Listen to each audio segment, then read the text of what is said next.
Everyone, welcome to my channel, guys. Guys, we are gonna learn today the second part of कौन होते हो, कौन होता था। जी हाँ, मैंने कल आपको एक पहला पार्ट इसका बताया था। वो प्रेजेंट में मैंने बताया था कि तुम कौन होते हो मुझे रोकने वाले, तुम कौन होते हो मुझे समझाने वाले, तुम कौन होते हो मुझे यहाँ से भगाने वाले। ये बार बार गुस्से में एग्रेसिव वर्ड है, एग्रेसिव सेंटेंसेज आप कह सकते हैं। जब भी आप एग्रेसिव मूड में होते हैं, मान के चलिए आप कुछ काम कर रहे हैं और कोई आपको बार बार इंटरप्ट कर रहा है, अरे मत करो, यहाँ मत करो, तो तुम कौन होते हो मुझे मना करने वाले। तो इस तरह के सेंटेंसेस में मैंने आपको कल बताया था इज एम आर का यूज, ठीक है, क्योंकि वो प्रेजेंट में था इसलिए इज एम आर लग रहा था। अब ये बात पास्ट की कही जा रही है। जी हाँ, पास्ट में क्या होता है गाइस कि आप कैसे बोलते हैं, वो कौन होता था या वो कौन था, ये भी बोल सकते हैं आप। जरूरी नहीं है कि होता था ही आएगा, ठीक है। मैंने एक लिख दिया है, बाकी सेंस के हिसाब से आप समझ जाएंगे। वो कौन था तुम्हें समझाने वाला, वो कौन था तुम्हें रोकने वाला, ठीक है, या वो कौन होता था तुम्हें ऐसा करने वाला तुम्हारे साथ। तो मैंने लिखा है वो कौन होता था डैश डैश ऐसा करने वाला। ऐसा का मतलब कुछ भी करने की बात, कुछ भी एक्शन की बात की जा सकती है। हिंदी में तो कुछ भी हो सकता है, पर इंग्लिश का देख लेते हैं जरा, इसका मूड क्या कह रहा है। यहाँ पे पहले लिखा मैंने हूँ, जैसे कल हमने सीखा था। अगर आपने इसका पहला पार्ट नहीं देखा है तो जाके कल वाली वीडियो आप देख लीजिए।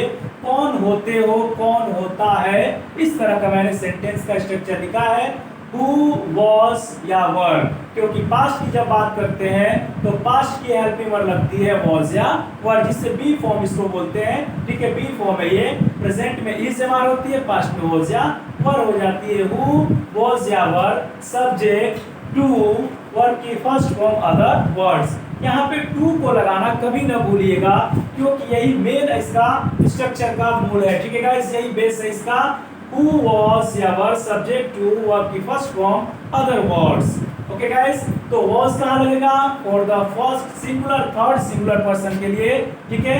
थर्ड पर्सन सिंगुलर सब्जेक्ट के लिए आपका क्या लगता है, was इंक्लूडिंग आई। आई के साथ क्या लगाते हैं, was लगाते हैं। तो आपको पूरी मैं बात ही बता देता हूँ। he, she, it, name या आई के साथ was का इस्तेमाल करेंगे। बाकी जितने भी प्लूरल सब्जेक्ट हैं, यू हो गया, वी हो गया, दे हो गया, या किसी एक से ज्यादा नाम हो गए, उनके लिए वर का इस्तेमाल कर लेते हैं। I hope guys that you have got my point here, that where we can use was and where we can use were. Okay, so that's all clear. So let's have a look on the first sentence. The very first sentence is here. वे लोग कौन होते थे तुम्हें मारने वाले। अब ये बात बोलने के लिए भी हमारे पास कंडीशन चाहिए। ऐसे नहीं कि कोई भी सेंटेंस आप बोल देंगे तो बना लेंगे, ठीक है। इंग्लिश तो बन ही जाए, क्योंकि लैंग्वेज का ट्रांसफॉर्मेशन दूसरे में होगा। चाहे कुछ भी आप बोलिए, भोजपुरी में बोलिए, हिंदी बोलिए, उसका सभी लैंग्वेज में ट्रांसलेशन किया जा सकता है, बशर्ते नॉलेज आपको होना चाहिए। पर हाँ, सेंटेंस वैसा बोले जिसका कोई सेंस हो, कोई मीनिंग निकलता हो, ठीक है। तो आइए स्टार्ट करते हैं यहाँ से। पहला सेंटेंस, वे लोग कौन होते थे तुम्हें मारने वाले, ठीक है। तो जैसे मान के चलिए एक मेरा दोस्त है, अपनी आप बीती बता रहा है, मतलब पास्ट का अपना इवेंट बता रहा है कि जानते हो जब मैं 8 साल का 10 साल का था ना, तो मेरे बगल में 2 लाख चाचा थे, वो लोग मुझे बहुत मारते थे बिना किसी मतलब के। तो क्या कहते हैं, वे लोग कौन है तुम्हें मारने वाले, क्या तुमको खिलाते थे, तुम मारते थे। तो इस तरह की बात ये बोल रहा है इंसान जो सुनने वाला लिसनर है। तो वो क्या बोल रहा है कि वे लोग कौन होते थे तुम्हें मारने वाले, या वे लोग कौन थे तुम्हें मारने वाले, कौन थे वो, क्या लगते थे तुम्हारे। तो इस तरह का सेंटेंस आता है इस कंडीशन में। तो आइए ट्रांसलेट करते हैं। हु से स्टार्ट करेंगे, क्योंकि फॉर्मूले में हमारा पहले हु है, और हिंदी में यहाँ पे कौन का भी जिक्र किया गया है, तो कौन के लिए क्या आता है, हु।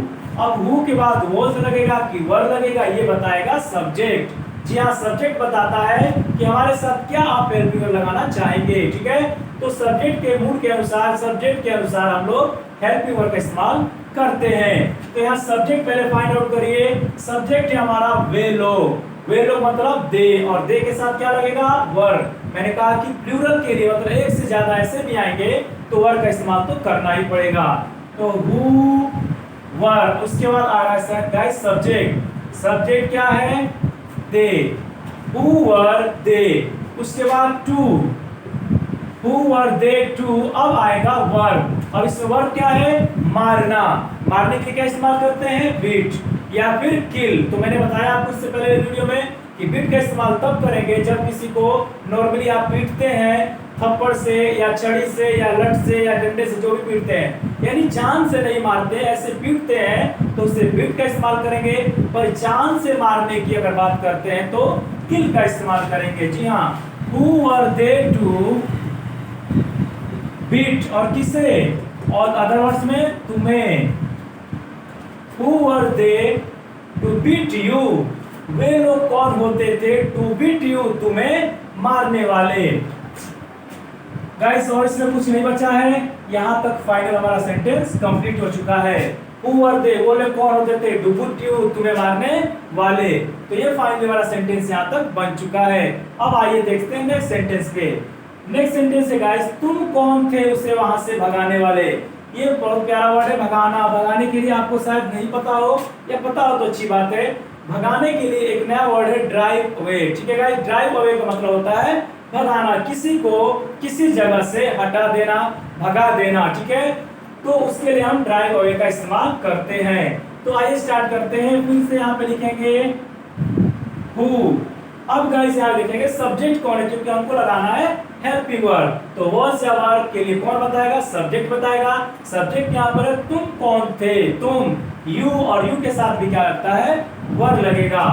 हु वर यू, तुम कौन थे। हु वर यू, उसके बाद क्या लगेगा, इस टू। ड्राइव अवे, मैंने कहा, आपने ध्यान से सुना, ड्राइव अवे। यहां पे मैं लिख भी देता हूं,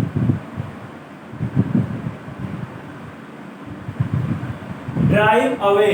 ड्राइव अवे का मतलब होता है किसी को कहीं से भगा देना। अब जिसको भगाना है वो आएगा बीच में। मैंने इससे पहले मेक अंडरस्टैंड का भी इस्तेमाल कराया था। तो मैंने कहा था अंडरस्टैंड मीन्स होता है समझना, और मेक अंडरस्टैंड मीन्स होता है समझाना। तो जब भी किसी को समझाना है तो उसको लाएंगे बीच में, यानी मेक और अंडरस्टैंड के बीच में उसे लाएंगे जिसको समझाना होगा। उसी तरह ड्राइव और अवे के बीच में उसको लाएंगे जिससे भगाना होगा। जी सही सुना आपने, drive away, drive somebody away, किसी को भगाना, ड्राइव समबडी अवे। ठीक है, तो यहाँ पर बीच में जिसको भगाना हो तो किससे भगाने के लिए कहा जा रहा है, उसे वहां से भगाने वाले। तो ड्राइव, उसे के लिए क्या लिखेंगे, हिम अवे।